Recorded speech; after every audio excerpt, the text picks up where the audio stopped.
pasado y preparado para un mejor futuro. Y ser parte de ese objetivo es lo que nos motiva a brindarte diversas alternativas para tu mejora continua.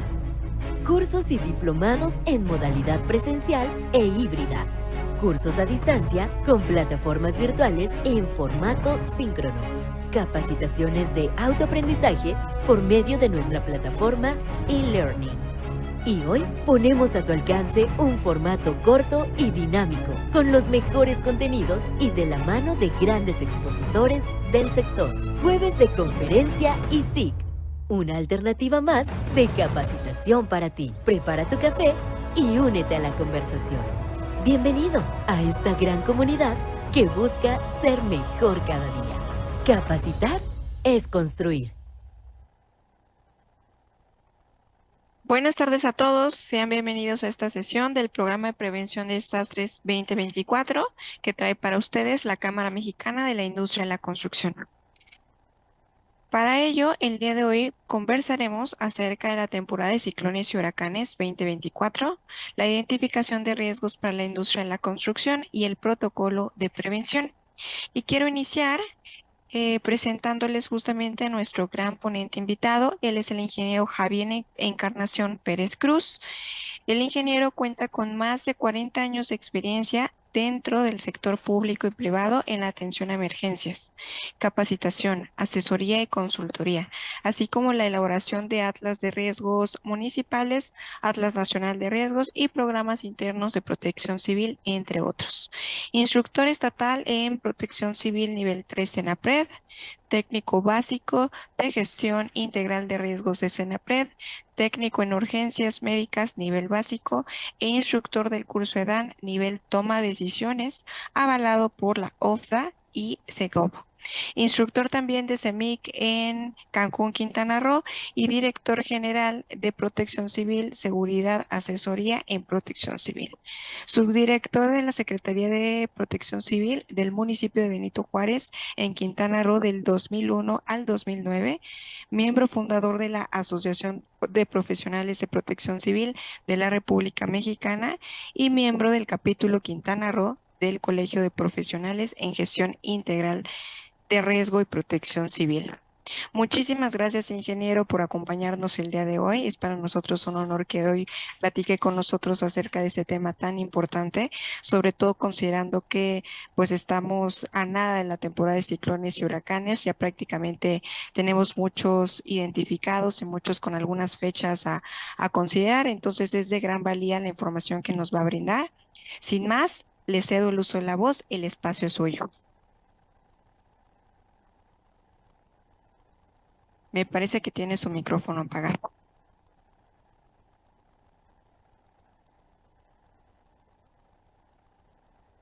Ay, ahora sí ya, perdón. La tecnología de repente me da lata.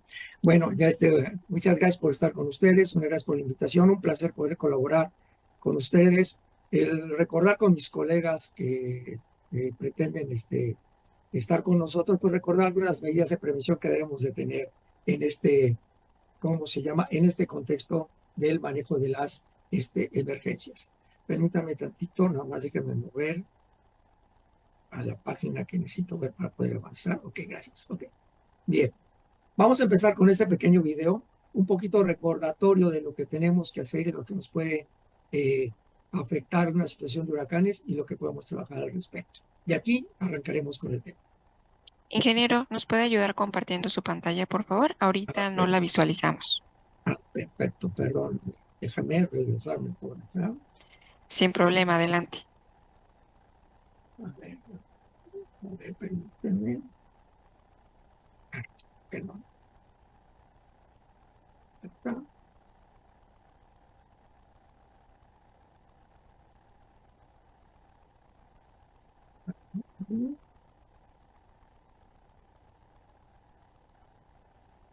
Creo que ya se ve, ¿verdad? Correcto, sí. Perfecto, muy bien, regreso un tantito y comenzamos.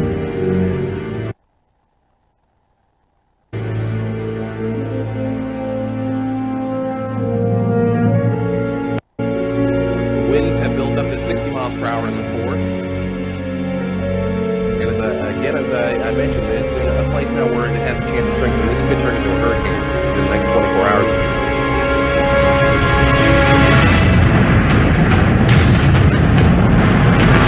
The wall was still in the eye. We approached the wall of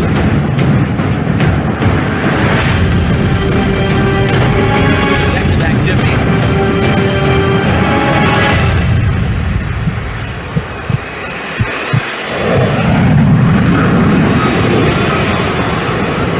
Still in the eye now. As we approach the wall of the band of clouds around the eye, we may be able to pick up some convective activity, thunderstorms, and some flashes.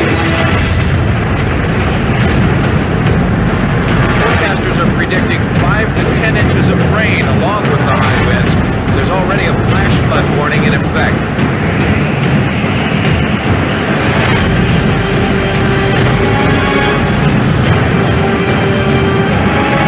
This is, by anybody's standards, a hell of a hurricane.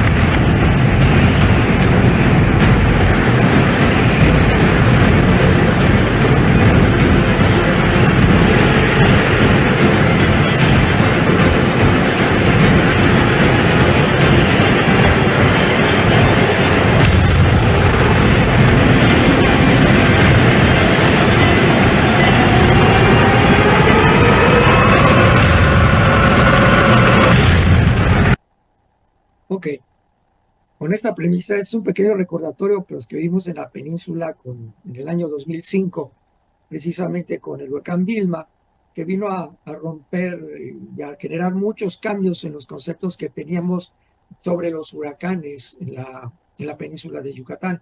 Vino a cambiar muchos paradigmas, vino a cambiar muchas cosas en las que estábamos acostumbrados a la gente que vivimos aquí y que tenían todavía los recuerdos de Gilberto y de todos los huracanes menores que habían pasado, en el sentido de que los huracanes tienen una característica muy peculiar aquí en la península. Vienen fines de semana y antes nada más cruzaban por 3 días, cruzaban toda la península de forma muy rápida y obviamente llegaban, el viernes nos avisaban, el sábado nos protegíamos, nos impactaba el huracán sábado, tarde, noche. Para el domingo todos salíamos, barríamos, acudíamos, recogíamos palmeras y todo lo demás, y para el lunes estábamos otra vez trabajando. Pero resulta que vino a cambiarnos radicalmente este aspecto, porque obviamente estuvo cerca de 10 días sobre la península. Entonces, nos generó sumamente daños, ha sido uno de los huracanes más costosos que ha habido a nivel nacional, y pues nos generó un cambio de paradigma en cuanto a los procedimientos de emergencia que tenemos que hacer. Y partiendo de esta frase que me gusta mucho, es protege lo tuyo. Todas aquellas personas que vivimos en zonas de riesgo, pues debemos aprender a convivir con esos riesgos y a proteger lo nuestro para que esos riesgos pues no nos afecten de manera significativa. Algo bien importante que quiero yo plantearlos y recordar: los desastres naturales no existen. ¿Ok?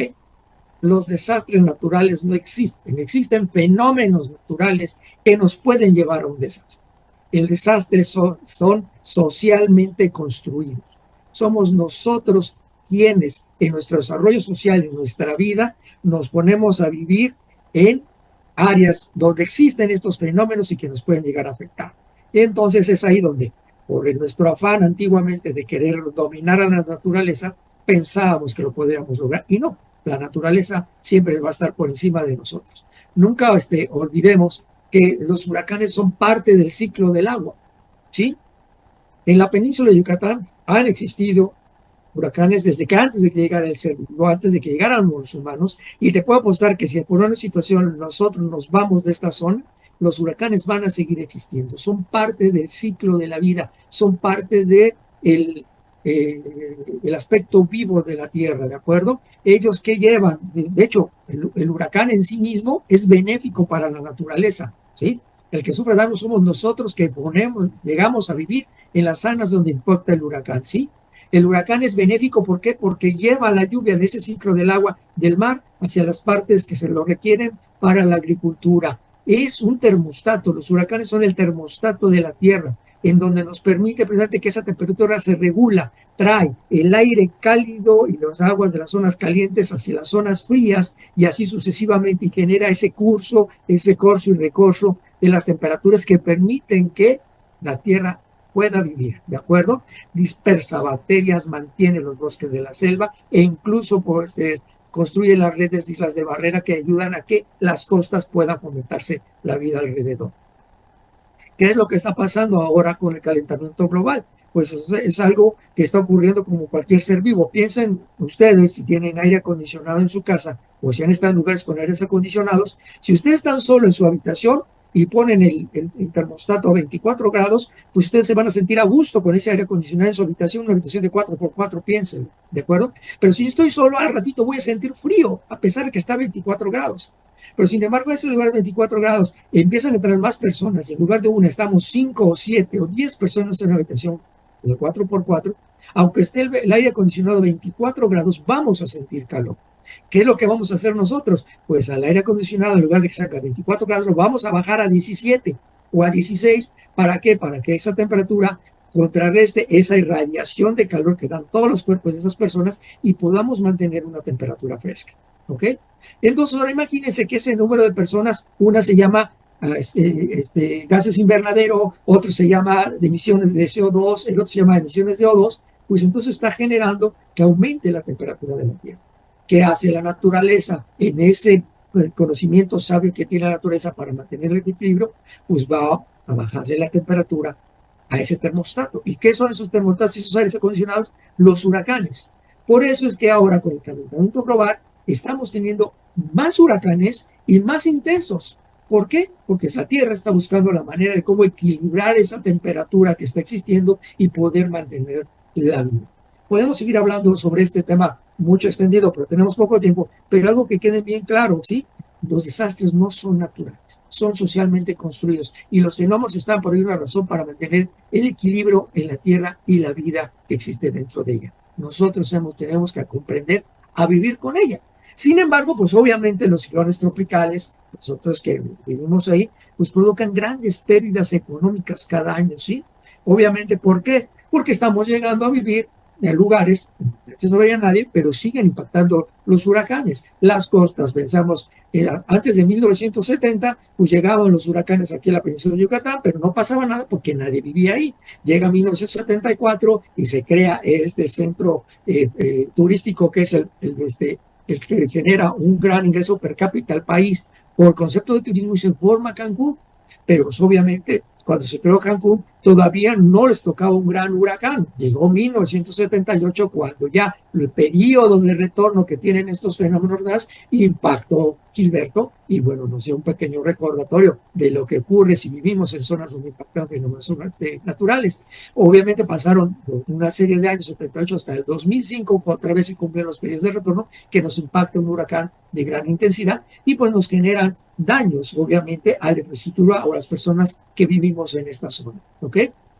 Los huracanes sí efectivamente generan, y los fenómenos hidrometeorológicos en básico en México, en virtud de que tenemos dos costas sumamente impactantes, el Océano Atlántico y Pacífico, y que son propensas al impacto de huracanes, pues sí nos generan un gran costo. Aquí está esta pequeña tabla que rápidamente, para que la vean, y obviamente, pues, si ven ustedes en el 2010, lo que nos costó precisamente estos fenómenos hidrometeorológicos. 46.8% de los daños fueron a carreteras y infraestructura municipal. Si yo me toca hacer carreteras, yo como constructor, en las zonas que tengo este tipo de fenómenos, debo pensar que puede ser impactar por este tipo de situaciones y saber qué puedo hacer para que resista o se vea lo menos afectado posible y pueda ser reparada rápidamente. 48% sí de los municipios se vieron afectados su población por marginación. Tenemos 21 estados, por ejemplo, cuando nos impactó Manuel y Ingrid, 21 estados se vieron afectados por el impacto de estos huracanes, llámese en lluvias, deslaves, tormentas tropicales, etcétera, y todo lo demás. 2.918 millones de dólares fue el costo que de la inundación más cara que ha ocurrido en México en trabajo 2007. Y pues bueno, aquí está dando una idea de lo que nos cuesta los fenómenos tropicales y los fenómenos de tipo natural en México. Cuesta muy caro. De ahí la importancia de que si yo vivo en un lugar que nos afecta por ese tipo de fenómenos, aprenda a convivir con él, gestionar el riesgo. ¿Cómo puedo construir infraestructura, casas, caminos, carreteras, presas, de tal manera que sean capaces de soportar este tipo de fenómenos y puedan seguir brindando los servicios que deben brindar a la población en la infraestructura o vivienda o habitación? ¿Ok? Disculpe si voy un poquito rápido, pero tenemos poco tiempo y sí me gustaría llegar lo más rápido posible a las medidas de prevención. No olvidemos, ¿sí? Nosotros que en la época de huracanes existen calendarios de inicio y de final, pero eso es cuestión únicamente administrativa. La naturaleza no respeta estos calendarios, ¿de acuerdo? Pero son una referencia muy aproximada. En el Pacífico, pues empiezan el 15 de mayo, o sea, hace 2 días, un día, empezaron ya los ciclones tropicales oficialmente y administrativamente en el Pacífico, y al 1 de junio empiezan administrativamente en el Atlántico y el Caribe. Sin embargo, como reitero, la naturaleza no respeta esos calendarios. Por ejemplo, si ustedes ven el pronóstico meteorológico, hace 2 días estaba reportándose ya una perturbación en el Pacífico antes del 15 de mayo que tenía probabilidad de convertirse en un fenómeno ciclónico. Ahí está todavía. El año pasado era el mes de abril y el Pacífico y el Atlántico ya teníamos tormentas tropicales que se formaron, que afortunadamente no impactaron nuestro territorio nacional, pero ya llevamos para el 15 de mayo en el Pacífico, ya llevamos 1 o 2 fenómenos tal cual como tormentas tropicales, y aquí en el Atlántico, en el Caribe, ya llevamos también 1 o 2 fenómenos antes de iniciar las fechas administrativas que se manejan. Sin embargo, pues son los periodos en que se generan normalmente el mayor número de huracanes, lo que es todo el verano y hasta que entra el otoño climatológico, no tanto el otoño mensual que nosotros tenemos manejando. Entonces, son esas temporadas. ¿Y por qué son tropicales? Pues porque se dan en el trópico, en la zona tropical, ¿ok? ¿Cómo se desarrolla un huracán? Bueno, se desarrolla en función de la temperatura superficial del agua de mar. Y de ahí es donde vemos el problema del famoso niño y la niña. No soy meteorólogo, pero bueno, mi especialista en el tema, pero sí les puedo decir de manera general ¿qué consiste el niño? En el niño es cuando la temperatura superficial del agua es fría y la profunda está más caliente, y después empieza a cambiar, y es la niña cuando la temperatura superficial del agua aumenta y la profunda se mantiene más fría. Normalmente, pues esto ocurre, hay afectaciones en el Pacífico, en el Atlántico. Durante este año, esta temporada, se habla que el efecto de la niña va a ser propenso a que el área del Atlántico y el Mar Caribe sufra mayores temperaturas superficiales y se generen mayores fenómenos climatológicos del área del Atlántico que del Pacífico. Para que haya un huracán tiene que haber cuando menos la temperatura de 26 grados en la superficie del mar, y de esa manera se empiezan a generar las nubes y se empieza a desarrollar. Están las nubes, empieza a calentarse el vapor de agua, se empiezan a formar las nubes. Esas nubes de repente se empiezan a ver empujadas por los vientos alisios que en la temporada de verano se dan, que son de este a oeste, y empiezan a empujar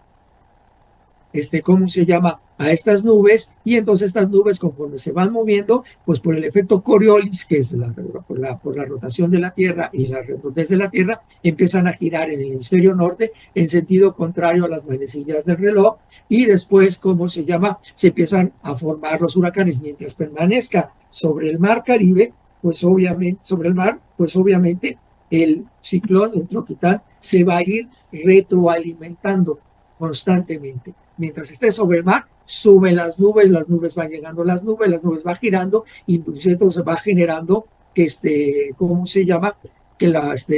el ciclón se vaya formando. Conforme va aumentando, pues se le va dando un nombre. Cuando es perturbación y depresión tropical, se le da un número conforme se vaya generando. Y es hasta el momento en que ya alcanza los vientos de tormenta tropical, es cuando ya se le da el nombre. Cuando alcanza ya los vientos de 63 kilómetros por hora, ya alcanzan los vientos de lo que se considera una tormenta tropical, y entonces ya se le da un nombre específico que ya están previamente diseñados. Son 6 listas con 21 a 26 nombres que van alternados entre hombre y mujer, que cada año se dan, y esa lista se repite cada 6 años. De manera general les platico que obviamente cuando un huracán es importante, que tiene un gran impacto, para afectación a la población, etcétera, ese nombre se quita de la lista. El ejemplo es, por ejemplo, Gilberto, en 1978, se quitó de la lista. Todo el mundo sabe que hablar de Gilberto es septiembre, el año de septiembre en México. De Vilma, 2005, en México. Y así sucesivamente. Katrina en Estados Unidos, Nueva Orleans, también 2005. Entonces todos esos nombres se van quitando y se sustituyen por otros, y así se van cambiando esas listas continuamente, ¿ok? ¿Cómo se llaman los ciclones tropicales? Como lo menciona, pues aquí está la lista actualizada. Mientras permanezcan vientos de rotación entre 45 a 62 kilómetros por hora, es una depresión tropical, tiene un número que se le va asignando, depresión tropical número 1, número 2, número 3, etcétera, etcétera. Ya cuando alcanzan los 63 kilómetros por hora, ya es una tormenta tropical y se le bautiza con un nombre. Y ese nombre permanece hasta que llega a los 119 kilómetros por hora, que es cuando ya se le denomina huracán. Obviamente ya cuando se trata de huracán, pues entra otra numeración, una escala conocida como Saffir-Simpson, en donde divide a la intensidad del huracán por la velocidad de los vientos. Esto es algo muy importante porque actualmente ya los especialistas y meteorólogos están pidiendo que a la escala Saffir-Simpson se le agregue una nueva variable que es la intensidad de las lluvias. ¿Por qué? Porque resulta que hemos tenido tormentas tropicales que son vientos entre los 60 y no más de 100 kilómetros por hora, pero que traen una gran cantidad de agua. Y a pesar de que son tormentas tropicales, generan grandes daños a la población. ¿Por qué? Por esa gran cantidad de agua que provoca inundaciones y deslaves en las áreas donde impacta. Entonces ya se está hablando en este año de posiblemente agregar esa nueva variable. No sabemos cómo la van a hacer o si se va a generar una nueva escala o van a adaptar esta escala Saffir-Simpson con esta nueva variable, no lo sé, pero ya se está considerando ese tipo de situaciones. Esto va muy a colación también con lo que estaba pasando o lo que pasó con Otis, en donde pues obviamente en la psique de todos los que estábamos manejando cuestiones de huracanes decía, es tormenta tropical, es una tormenta tropical, no hay ningún problema, no sucede, vientos leves, etcétera.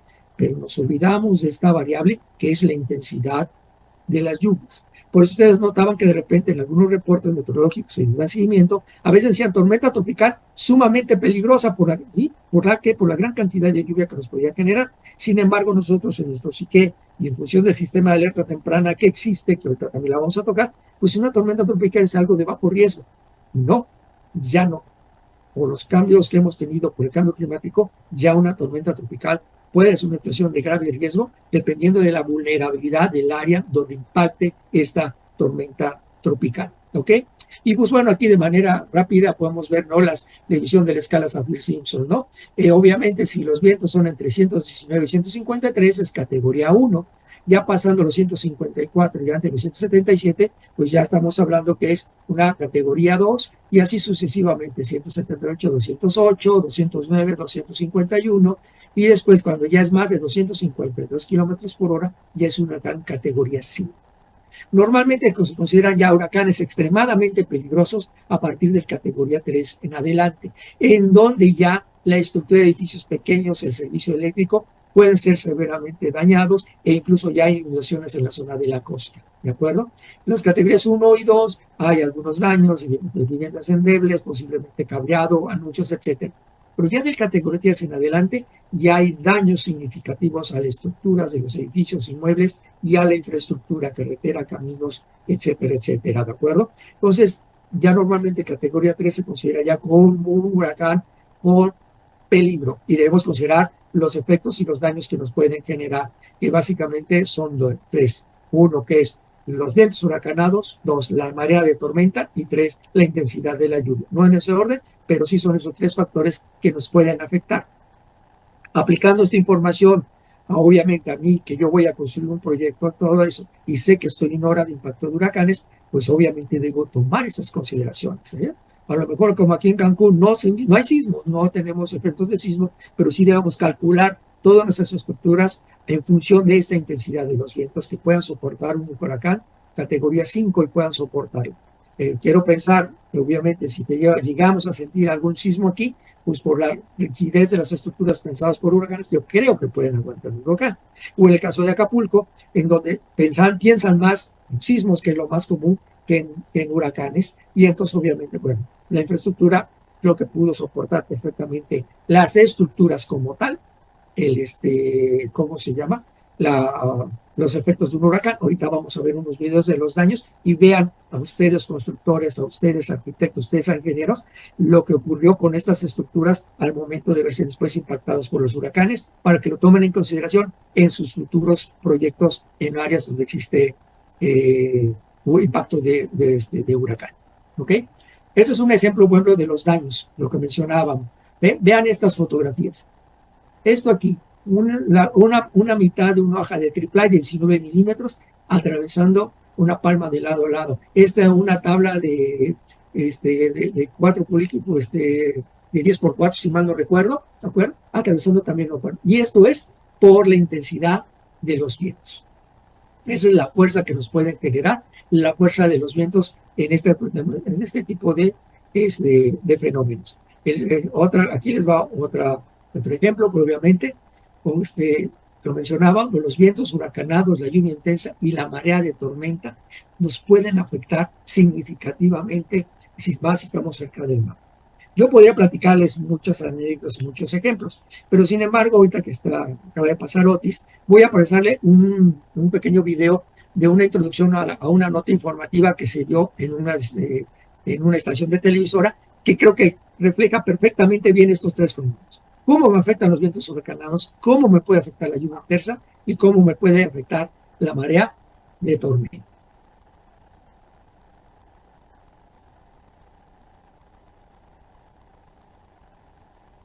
¿No quieren?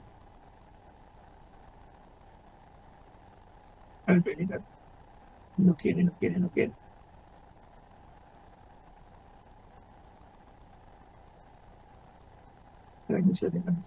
Ahí va. Por favor, amigo.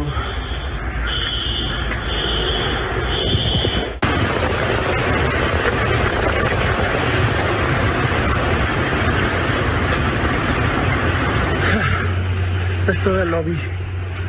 O bueno, la parte de afuera de los elevadores.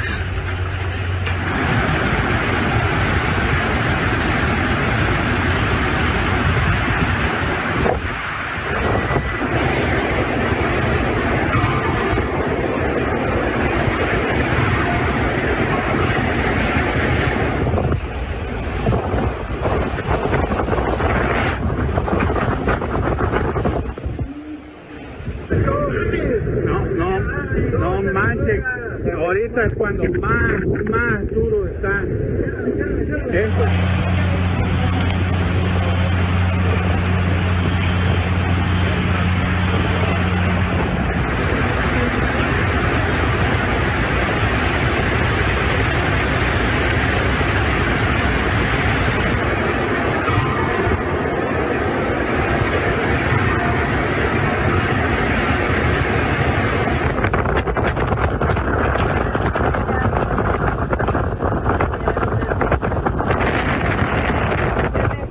Este es otro departamento que por lo visto también quedó hecho pedazos. Y esto no es nada, literal. ¿Qué tal? Buenas tardes. Ok, como podrán ver, bueno, si estoy pegado a la costa, los vientos, más de 250 kilómetros por hora, pues imagínense, un carro, un Fórmula 1 atravesando todas las estructuras y todo lo demás, la marea de tormenta que llega según los niveles de la categoría pueden subir desde 2 o 3 metros, categoría 1, hasta olas de más de 6 metros en la categoría 5. Entonces, obviamente, una ola de 6 metros, y si mi nivel máximo está a 3, pues yo ya perdí, ¿ok? Vamos a tener 3 metros de cortina de agua que va a estar llegando tierra adentro en función de la, ¿cómo se llama? La topografía, pues puede llegar incluso hasta varios kilómetros tierra adentro en función de estas intensidades, ¿de acuerdo? Entonces, ¿qué debemos hacer nosotros? Pues obviamente pensar en este tipo de situaciones y ver cómo podemos trabajarlo.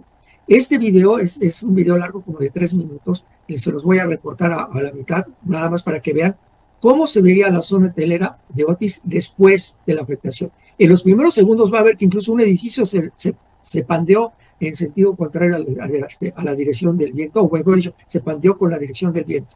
Pero vean los daños que nos puede generar. Este es de los primeros vuelos de reconocimiento que se hicieron. Fue un vuelo privado, no fue del gobierno, fue de personas hoteleros que querían ver cómo había quedado la zona, pero observen los daños que pueden tener.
ese debiendo ventanales, ventanas y toda esa parte fue la que sufrió daños significativos. Una parte, que bueno, pues obviamente la estructura como tal no se considera afectada y permitió poder hacer las trabajos de reactivación más mucho baja. Sin embargo, hay cosas lo malo, imagínense si estas estructuras nunca eran diseñadas en función de sismos en la zona y se tienen presentes siempre cuando hablamos de terremotos, pues obviamente imagínense que puede haber ocurrido si no hubieran sido diseñados bajo la función de los sismos y los terremotos. Voy a parar aquí porque digo ya es muy largo y hay partes que se ven muy claras, pero creo que este es un ejemplo claro de lo que nos puede llegar a afectar como este tipo de fenómeno meteorológico. Vean, las estructuras soportaron perfectamente, sin embargo, toda la infraestructura, aires acondicionados, ventanales, lobbies, playa, se vieron severamente afectados por los impactos del huracán. ¿Ok? ¿Qué debemos de hacer? Pues obviamente, en medida de lo posible, pues ver que estos efectos nos impacten lo menos posible. ¿Ok? ¿Cómo puedo hacer yo de saber qué riesgos hay en la zona donde yo tengo que proyectar o en las zonas donde yo tengo que construir? ¿Ok? Pues mire, simplemente vean esto. Tenemos este instrumento que está en el Centro Nacional de Prevención de Desastres. Si ustedes se meten a www.atlasnacionalderriesgo.gov.mx y van a accesar a ¿cómo se llama? A esta aplicación, que es el Atlas Nacional de Riesgos. Y en esto ustedes pueden ver qué partes de la República Mexicana, aquí estoy hablando específico de huracanes, pero ustedes pueden, dónde hay deslaves, dónde hay vientos, dónde hay incendios forestales, riesgos, ¿cómo se llama?, de inundación, ¿cómo se llama?, deslaves, etcétera. Todo eso ustedes lo tienen. Si ustedes accesan, bueno, esto nada más una fotografía, ustedes pueden accesar hasta el municipio donde se pueden ver afectados, ¿ok? Y aquí quiero observar algún punto bien curioso. Observarán aquí, todo lo que está en rojo es las zonas de alto riesgo de impacto de huracán. El naranja, ¿sí?, alto. Y vean Acapulco.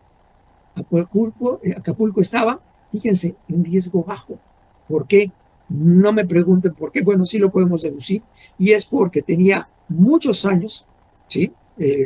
Si la memoria no me falla, el último registro que se tiene de un impacto de severo, un categoría 5 de huracán, es creo que por allá por los 1800 o 1900 tal vez, posiblemente, no recuerdo bien la fecha, y desde ahí nunca se había tenido nunca un impacto severo de huracanes, ¿ok? Y entonces, pues ahora, si nosotros ponemos el mapa de sismos, pues sí, Acapulco va a estar en rojo, pero aquí estaba en amarillo, ¿ok?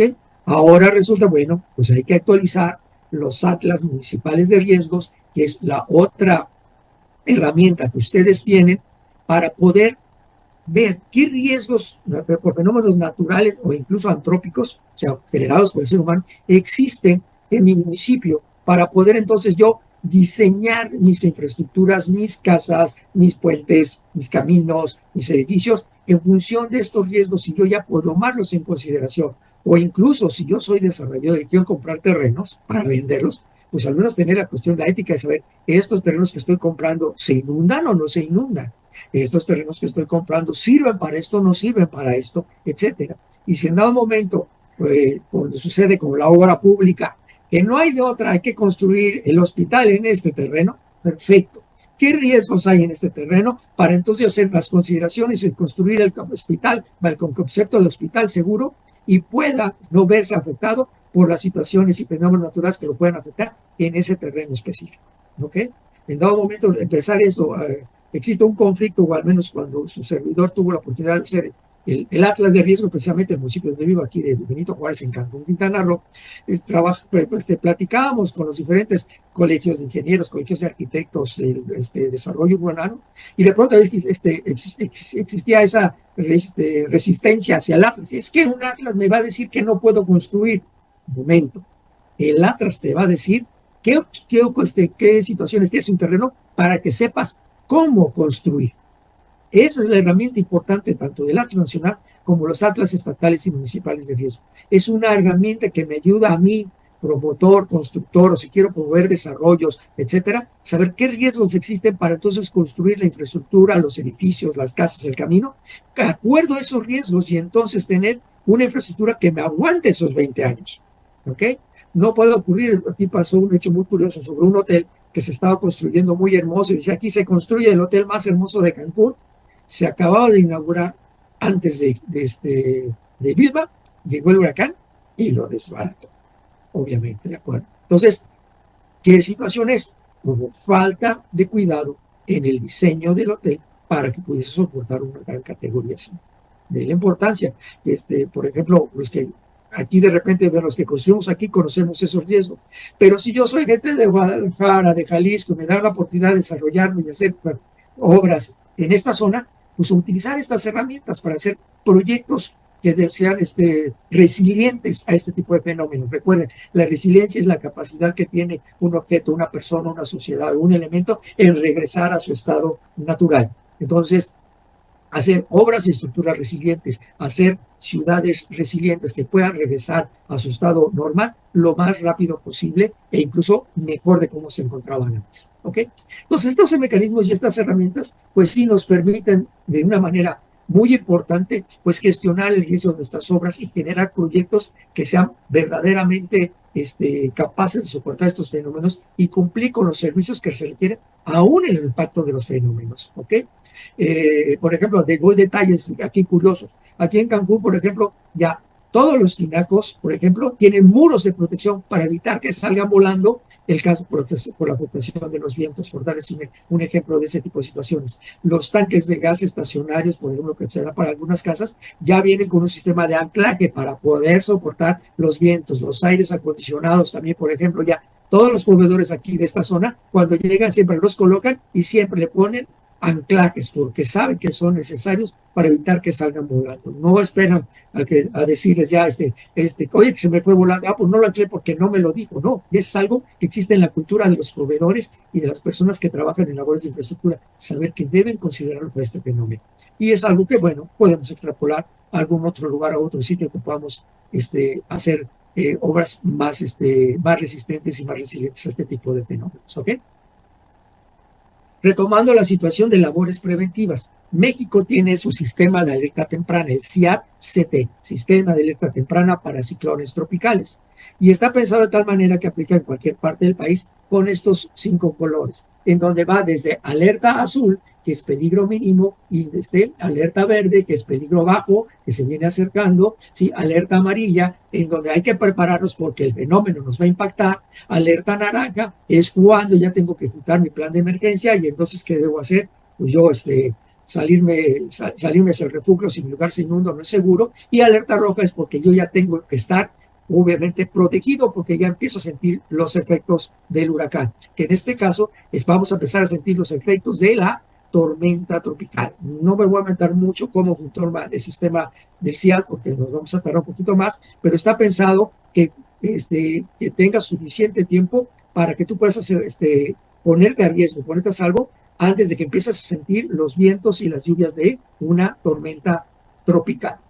Para nosotros como constructores, pues debemos ir pensando, si es alerta azul, es decir, de estar en seguimiento. ¿Por qué? Porque hay un fenómeno perturbador en las costas que me puede o no impactar. Cuando dice alerta verde, me dice, ahora sí, ya viene para acá, yo tengo que sacar mi plan de emergencia de mi obra o mi programa interno y ponerlo sobre la mesa y empezarlo a revisar. ¿Por qué? Porque en alerta amarilla yo ya tengo que estar ejecutando las acciones de prevención y de protección de la obra. La vamos a mencionar rápidamente más adelante. La alerta naranja, pues yo ya en dado momento, yo ya tengo que estar haciendo todas las labores de protección de mi obra si está en proceso, para evitar que sufran daños durante el impacto del huracán. Ya mis trabajadores, si son, si son foráneos, pues ya dándoles todo lo necesario para que regresen a sus casas. Y si no tienen a dónde irse, tengo que estarles yo ya de manera previa, haber pensado a qué refugio los puedo mandar para que pasen el huracán y después puedan regresar a la obra, a hacer las labores de limpieza y reconstrucción de lo que sea necesario. ¿Ok? Y entonces ya porque en la alerta naranja ya tengo que estarlos guardados ya deben estar todos en sus refugios, la obra debidamente asegurada, porque en alerta roja nadie sale.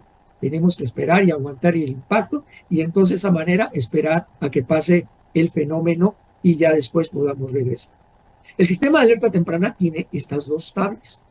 La primera, eso sí es importante, la primera está pensada obviamente en horas.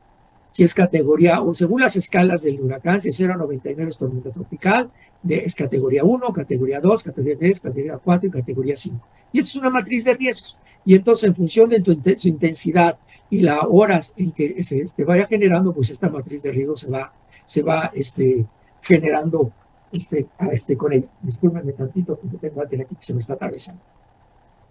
Gracias. ¿Ok? Y entonces, vean algo importante. Cuando la tabla de acercamiento se da en horas, mientras que la tabla de alejamiento mientras se va separando, está en kilómetros. ¿Ok? Bueno, cuando doy la clase a mis alumnos de la licenciatura, pues sí les pregunto por qué está en horas en acercamiento y por qué está en kilómetros en el alejamiento. Pues rápidamente. Está en horas porque para mí lo que yo necesito es saber cuánto tiempo tengo para, ¿sí? En función del tiempo que yo necesito. Por ejemplo, aquí, bueno, en la hotelería se maneja mucho la tabla. ¿Cuánto tiempo requiero para proteger todos los ventanales de mi edificio de 7 pisos y de todas las habitaciones con las mallas anticiclónicas o con las maderas y cortinas anticiclónicas? ¿Cuánto tiempo me tardo en hacerlo en todo el hotel? ¿12 horas? ¿14 horas? ¿24 horas? ¿2 días? ¿3 días? Etcétera. De ahí por eso que vienen tiempos.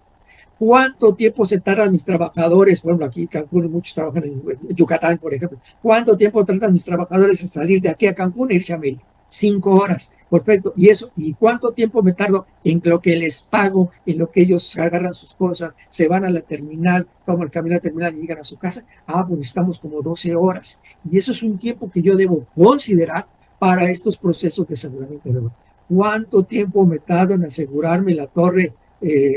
¿Cómo se llama? La torre de construcción para evitar que se vea impactada. ¿Cuánto tiempo yo resguardar la maquinaria y el equipo pesado en el sitio adecuado para evitar que se vea dañado por la inundación que va a tener la obra, etcétera? ¿Cuánto tiempo requiero por eso? Entonces, ahí la importancia que por eso se vienen horas, para que yo sepa en qué momento o cuánto tiempo requiero para asegurarme antes de que alguna de las fases me llegue a afectar. Por eso viene en horas, ¿de acuerdo? Ya en el alejamiento, pues obviamente ya se va en kilómetros. Estos kilómetros están en función de los vientos de tormenta, buscar lo que se perdió, etcétera, etcétera, etcétera, todo eso. Ir por mis trabajadores al refugio, hasta donde los dejé, para levantarlos y llevarlos a la obra y volver a iniciar las actividades de limpieza y reactivación de la obra, etcétera, etcétera, etcétera. De hecho, es la importancia. Este documento, ustedes buscan en internet, buscan CIAT-CT o Sistema de Alerta Temprana, y ustedes van a encontrar un librito que está en PDF, donde ustedes pueden leer con mucha calma también, porque viene también en esta tabla las acciones que se esperan por parte de la población. Si yo vivo en una zona de huracanes, ahí me dicen yo, como población, qué es lo que debo que ir haciendo paso por paso. En alerta naranja, yo ya tengo que ir y buscar mi refugio más cercano para yo poderme resguardar, etcétera, etcétera, y toda una serie de medidas. Los recomiendo, por favor, que la busquen. Es un documento que les puede servir mucho para sus proyectos o generar sus planes de emergencia de las obras. Ya entrando directamente a la parte final, que me gustaría tomarle un poquito más de tiempo, es esto, las recomendaciones que tenemos que manejar. Algo bien importante, privilegiar la seguridad de los trabajadores, eso es bien importante. Sin trabajadores, ustedes no pueden levantar, reparar ni mover absolutamente nada. Una experiencia triste que tuvimos en Vilma en el 2005, obviamente, es que nos dejaron cerca de 2,000 trabajadores de la construcción botados aquí en una zona importante que se conoce como el Crucero. Nos los dejaron botados ahí, toda la gente de la obra que estaba en ese momento. Llegaron, dimos la alerta naranja, todo el mundo se activa, se van a los refugios, y cuando de repente nos está reportando Seguridad Pública, en ese entonces yo trabajaba en la Dirección General de Protección Civil, era el responsable de atención de emergencias mayores, y nos dan ese reporte. Tengo un montón de trabajadores de las obras aquí amontonados, esperando, obviamente, tomar sus autobuses para sus pueblos, pero ¿qué crees? A esa hora ya todo estaba cerrado, con circulación, no había camiones, no había absolutamente nada. Tuvimos que generar un plan emergente para poderlos llevar a los diferentes refugios. 2,000 trabajadores, un refugio promedio para nuestras escuelas son de 300. Entonces imagínate, tuvimos que abrir muchos refugios de los que teníamos nosotros programados para la segunda oleada, ¿cómo se llama? Para poderlos resguardar ahí. Eso obligó que ya con desarrollo urbano se generase un procedimiento acorde con el sistema de alerta temprana pues para permitir que estas personas foráneas no se viesen afectar por esta situación y andar sin protección en medio de un huracán, ese terrible. Entonces es importante esto, evacuarlos con tiempo a sus puntos de origen, identificar los refugios temporales más cercanos a nuestra obra. Normalmente cuando empieza la temporada de huracanes y los municipios que se ven afectados por ello, por inundaciones, sacan un listado en los periódicos, en los medios, y no pueden hablar también a Protección Civil, de cuáles son los refugios habilitados para la población en general, y tener el conocimiento de eso, pues para que poder nosotros desviar. Si ustedes ya llevan a la persona a ese refugio y que está lleno, inmediatamente la gente de Protección Civil los canalizan a cuál otro refugio viable pueden tenerlo para que se lo puedan manejar. E incluso, si ustedes quieren invertirlo un poquito más, aquí en Cancún ya también nos ocurrió en años posteriores, las mismas empresas constructoras decían, oye, ¿sabes qué? Yo tengo 1,200 trabajadores, tengo 600 trabajadores que son los que se me quedan de base o los necesito de base para reactivar mi obra cuando pase un huracán. ¿Qué escuela de los refugios que tú tienes puedes dejarlo para que sea nada más mía?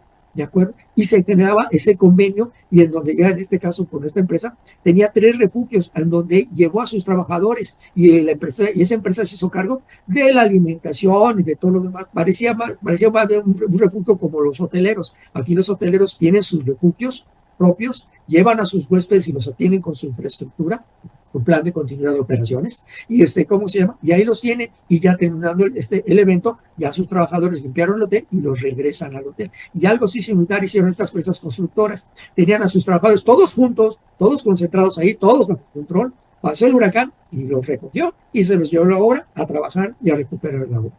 Estas son algunas de las ideas que pueden tener. Obviamente, pago puntual de las nóminas. No olviden que en una situación de riesgo, lo que se requiere pues es dinero en efectivo. No hay cajeros, ¿sí? No hay infraestructura, no hay nada. Que yo tengo dinero de tarjeta de débito y voy a pagar. No hay restaurantes, y los pocos restaurantes que abren en ese momento y pueden reactivar no van a tener manera, al menos en las primeras horas o en los primeros días, la manera de poder recibir pagos con tarjetas. Hacer únicamente pagos en efectivo. Entonces es importante que consideren esa caja chica para tener estas cuestiones. Llámese la nómina y llámese el dinero para las cosas urgentes que necesito de la obra y poder trabajar inconsciente. Obviamente, según el avance de la obra, establecer un plan de aseguramiento de la estructura, de las instalaciones, de los equipos de trabajo, de los materiales de obra. Por ejemplo, tengo un montón de arena ahí, llega el huracán y adiós arena, adiós grava, o ya me contaminaron la arena o ya se me contaminó la grava. ¿Qué voy a hacer con eso? ¿Qué procedimientos puedo hacer para que sea lo menos posible este tipo de situaciones? Tengo muros, construir muros, y a veces los que trabajamos en riesgo perdemos en obras, perdemos la percepción del riesgo. Acuérdense, un muro de bloc, un muro de tabique, aunque esté a sus 350, a sus 250 por sus 3 metros, no es un muro seguro hasta que le haya colado sus castillos y sus cadenas, mientras es un muro de riesgo que se nos puede caer o impactar por cuestiones de viento o por golpes, ¿de acuerdo? Entonces, todas esas consideraciones debemos de tomarlas en cuenta al momento de establecer este plan previo. Hay que hacerlo previamente. Seguros de responsabilidad civil, ¿de acuerdo? A lo mejor yo tengo un montón de polines o tengo alguna cuestión ahí que no lo aseguré bien y salió volando y me dañó a los vecinos y les tumbó. Aquí se ocurrió bien aquí, una pieza de una maquinaria salió volando y tumbó un muro a una casa de un vecino, de una persona junta. Daños a terceros para poder manejar esto. La previsión de efectivo que ya mencionamos para cualquier imprevisto que se pueda generar. ¿Ok? También hacer esta consideración, verificación de los posibles efectos externos que pueden afectar a mi obra. Algo que en México no tenemos arraigado y que deberíamos tener arraigado es la cultura de los seguros. Los seguros es una transferencia de riesgo en donde yo no puedo pagar eso, pero tengo a alguien que me lo pague, que paga esa prima. Entonces, búsquenlo. Hay buenos planes, diferentes aseguradoras. Ustedes consulten a cualquier asesor de seguros y puedan asegurar su obra contra los impactos de los fenómenos naturales y recuperar esa inversión perdida o esos daños, recuperarlos. Y ustedes también su inversión no se vea perdida o minimizar las pérdidas de su inversión y puedan reactivarse lo más pronto posible para la actividad económica que están ustedes realizando. Obviamente, todo esto va de la mano con los tiempos y movimientos que habíamos estado hablando con el sistema de alerta temprana.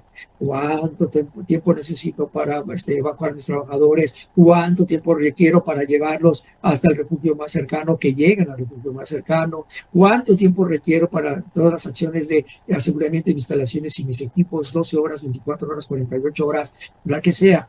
No se dejen llevar por la finta. Es que es alerta naranja y está 12 horas y dicen es que yo no tengo que llevar mis obreros hasta que sea alerta naranja. No, lo que valen son sus tiempos. Y si usted resulta que, por ejemplo, aquí ahora con las obras del Tren Maya y cuando están haciendo aquí carreteras de dispersión a Tintal y todo eso, las empresas constructoras del Tintal a Cancún tardaban 2 horas en llegar, ¿de acuerdo? Más aparte de lo que se tardaba en dejarlos en donde tenían que cobrar su sueldo y luego, ¿cómo se llama? Y a sus terminales, etcétera. Entonces estábamos hablando de 8 o 10 horas. Entonces eso implicaba que aunque la alerta naranja en la orden de evacuación, estas zonas ya estaban evacuando, aun cuando la alerta amarilla, porque por el tiempo que necesitaban para. Entonces eso es bien importante. No se dejen llevar tanto por la pinta de los colores, sino por los tiempos que ustedes necesitan para cumplir con esa acción de seguridad que tienen que implementar, ¿de acuerdo?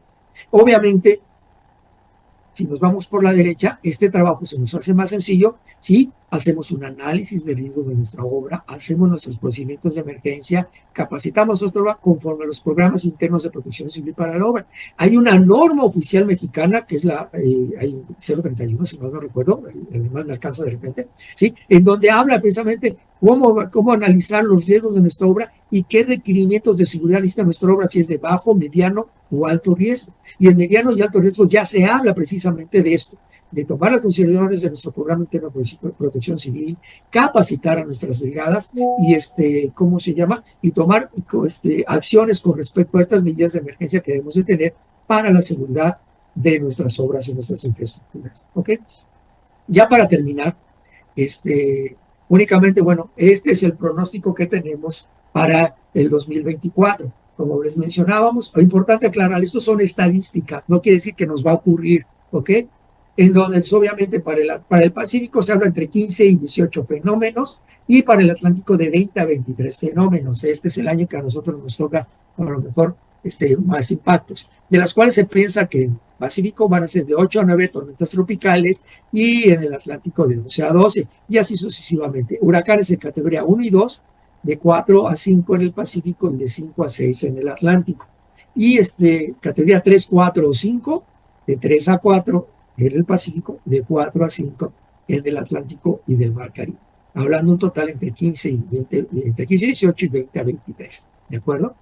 Hasta el momento, este año, la naturaleza se ha portado noble con nosotros, está respetando los calendarios administrativos, ya empezó en el Pacífico y no hay ningún fenómeno, y aquí en el Atlántico y el Caribe tampoco ninguno. ¿Ok?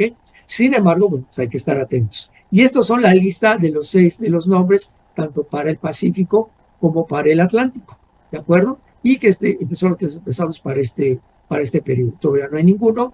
Vamos a ver cómo nos trata el fenómeno de huracanes durante esta temporada, esperando que ¿cómo se llama?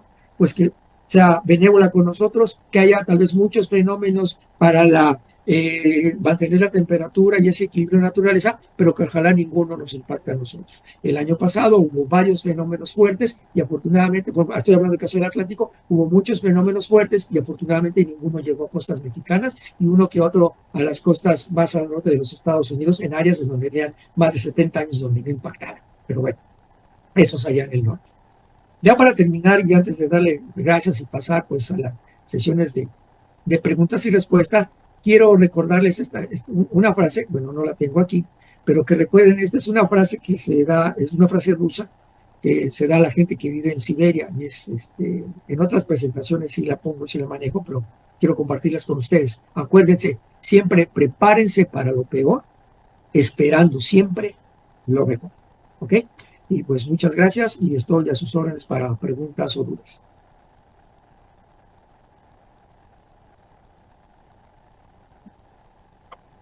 Muchas gracias, ingeniero. Deme un segundo. Vamos a ver si hay preguntas en el chat. Bueno, no tenemos ahorita preguntas, solamente un comentario de Manuel Antonio Rojas, que nos hace la precisión sobre los eventos previos a Otis, que fue Patricia de categoría 5, con vientos máximos sostenidos de 325 kilómetros por hora, rachas de hasta 400 kilómetros por hora. Nos dice que impactó al sur de Jalisco, sin daños a la población, pues entró en zona despoblada y daños por lluvia en varios lugares cercanos. Esto fue el 22 de octubre de 2015 y nos deja ahí la fuente. Muchas gracias, Manuel Antonio. Vamos a ver si hay algún otro comentario. Pregunta. Ya no tenemos nada por aquí. Excelente, muchas gracias, muchas gracias. Excelente información. Gracias a ustedes. Se pueden hacer preguntas verbales. Claro, José Becerril, dame un segundo para activar tu micrófono y que puedas hacer la pregunta que gustes. Adelante, José Becerril. Gracias, ingeniero, muchas gracias por su presentación. En el caso de su experiencia allá en el sureste de la República Mexicana, me llama mucho la atención que comparativamente con Acapulco, y no lo sé si en el sureste lo haya, no hubo autoridades que pudieran presionar a los constructores o regularizar todo lo que sería el proyecto de los grandes edificios en base a toda esta información técnica que usted nos indica. En el sureste, allá en Cancún, ¿sí lo existe o es meramente algo que los constructores tendrían que ponderar en caso de que quieran aplicar esa información técnica? Gracias, ingeniero. Gracias, ingeniero. Excelente pregunta. Mira, como yo lo menciono, en el 2005 fue bueno, se rompió un parteaguas para nosotros aquí en Cancún cuando afectó esto. Y, rápidamente, para llegar también a tu pregunta. Uno, normalmente, hasta antes del 2005, todos los huracanes eran huracanes de fin de semana y 3 días. De hecho, todos los planes y todos los procedimientos de emergencia que se manejaban eran para 3 días. Aguarda alimentos para 3 días, prepárate para 3 días, porque pasa el huracán, se va y no ocurría nada. Cuando vino Vilma, que estuvo más de 10 días sobre toda la península, 9 días sobre Cancún, nos impactó. A los 3 días, los refugios ya no teníamos alimento. Teníamos que salir a buscar alimento. Para 3 días, los refugios de los hoteleros ya no tenían alimento, teníamos que buscar. Por eso la situación de los saqueos, un día sábado en pleno ojo de huracán, los saqueos porque la gente estaba buscando alimentos y todo lo demás. Lo que ocurrió fue esto, los 2.000 trabajadores, etcétera. Y bueno, toda una serie de situaciones que nos afectaron. Fue un parteaguas en donde las autoridades que estábamos aquí tuvimos que trabajar. ¿Qué hicimos? Obviamente, aprovechando el calor del impacto, Desarrollo Urbano hizo modificaciones al reglamento municipal. Por ejemplo, en donde decía yo, las construcciones diseñadas deben estar diseñadas contra vientos mayores a 250 kilómetros por hora. Y se empezaron a generar todo este serie de procedimientos. No dijo que fue fácil, Tardó varios años, como 2 o 3 años, empezar a generar esta situación de infraestructura, de generar que se hicieran las construcciones que fuesen capaces de soportar ese tipo de impactos. Generar con la gente que hacía las obras, pues obviamente reforzar la supervisión por parte de Desarrollo Urbano que tienen sus inspectores y nosotros como Protección Civil, cuando se acerca la temporada de huracanes, ir a las obras y hacer esas indicaciones a todo lo demás. Ayudó mucho que obviamente el constructor local pues se sensibilizó con lo que ocurrió. También se vio afectado él severamente en ese tipo de situaciones. Por lo tanto, se ve muy beneficiado porque hubo un montón de trabajo, ¿no? Pero, obviamente, aprovechando esa inercia del trabajo, es promover precisamente que esas construcciones se hicieran con mejor calidad, pensando en que no volviese a ocurrir este tipo de situaciones, ¿de acuerdo?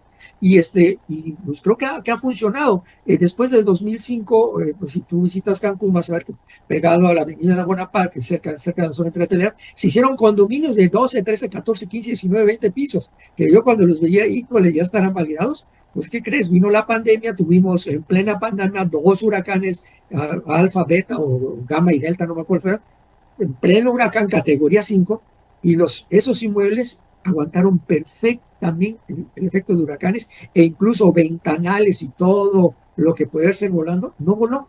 Soportó la gente que estaba viviendo en esos edificios. Algunos sí optaron por evacuarlos, pero sus edificios no sufrieron daños. Entonces, creo que sí se generó esa cultura y se puso a trabajar. Pero es un trabajo conjunto.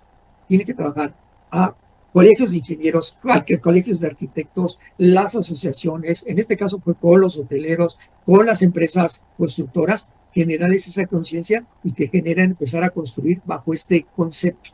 Hay que trabajarlo, es un trabajo muy en conjunto. En ese entonces a mí me tocó por parte de la autoridad, ahora pues yo lo estoy haciendo un poquito más por el área privada, pero bajo ese contexto. Trabajar muy de cerca autoridades y área, sectores público y social. No sé si ya te lo conté. Gracias, ingeniero. Gracias. Muchas gracias, ingeniero. Pues bueno, hay agradecimientos, excelente información.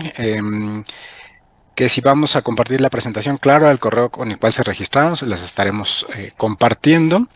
Graciela Gómez, que no sabía esa información del Atlas, qué bueno que sabes que existe para que ahora la puedan consultar.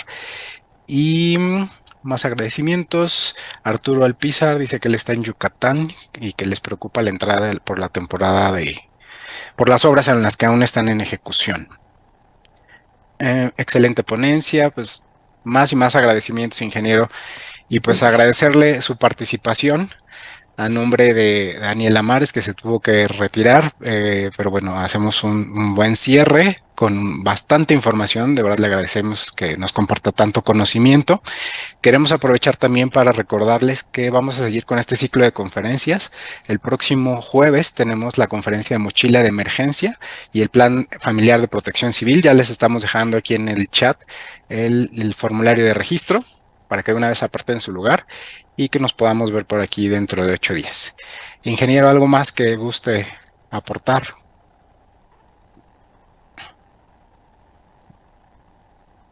Ingeniero. Perdón, a ver qué es. Se me fue. Por ahí, me perdí por ahí. Sí, ahora sí.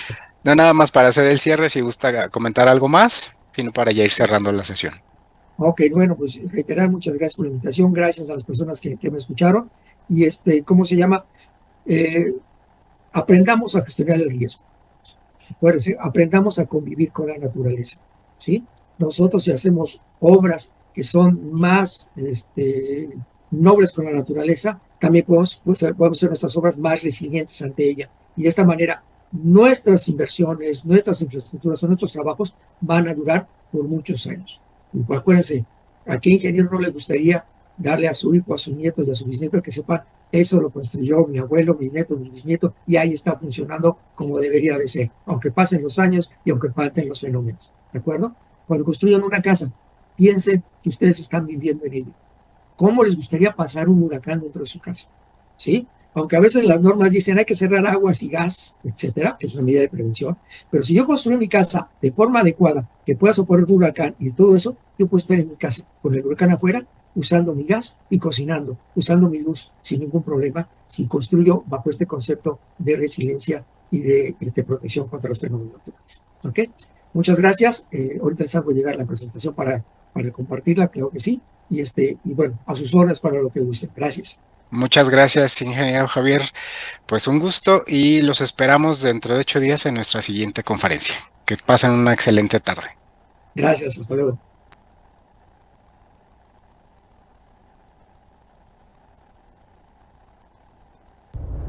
Capacitar es nuestra misión.